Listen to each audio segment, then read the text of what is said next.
Sholat, tapi pikiran melayang. Begini jawaban Rasulullah yang menggetarkan hati. Pada suatu majelis Rasulullah, suasana terasa begitu tenang.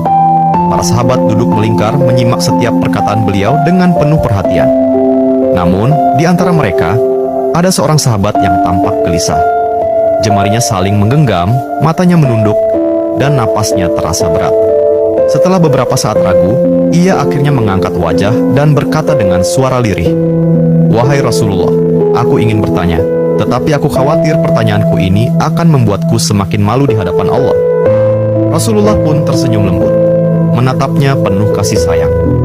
"Katakanlah, wahai saudaraku, tidak ada pertanyaan yang membuat seseorang hina jika ia bertanya untuk mencari kebaikan." Sahabat itu menarik napas dalam, matanya mulai berkaca-kaca. "Wahai Rasulullah, aku merasa salatku sering tidak khusyuk. Kadang aku mengingat urusan dunia, kadang pikiranku melayang entah kemana.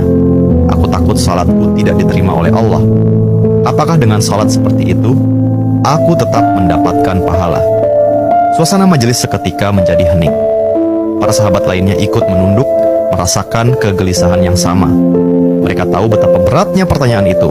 Namun, yang terjadi setelahnya benar-benar di luar dugaan. Rasulullah tidak langsung menjawab. Beliau menatap sahabat itu dengan penuh kelembutan. Lalu tiba-tiba air mata mulai membasahi pipi beliau. Para sahabat terkejut. Mereka jarang melihat Rasulullah menangis dalam situasi seperti ini. Dengan suara bergetar, beliau berkata, "Demi zat yang jiwaku berada di tangannya, sungguh setan tidak akan pernah berhenti berusaha mencuri bagian dari sholat seorang hamba hingga ia teralihkan. Tetapi ketahuilah, Allah tetap melihat usahamu." Rasulullah menarik napas dalam, lalu melanjutkan, "Wahai saudaraku, jika engkau meninggalkan salat hanya karena takut tidak khusyuk, maka setan akan menang. Tetapi jika engkau tetap berusaha salat meski pikiranmu teralihkan, ketahuilah bahwa setiap kali engkau berusaha kembali kepada Allah dalam salatmu, saat itulah Allah menyambutmu." Mendengar itu, sahabat tersebut tak mampu menahan tangis. Begitu pula para sahabat lainnya. Kemudian Rasulullah melanjutkan dengan penuh kelembutan, "Bayangkan seorang ibu yang melihat anaknya berjalan ke arahnya, tetapi anak itu sering jatuh dan tersandung. Apakah sang ibu akan marah? Tidak. Ia justru akan berlari menghampirinya, mengangkatnya, dan mendekapnya erat. Itulah Allah. Ia lebih penyayang daripada seorang ibu kepada anaknya.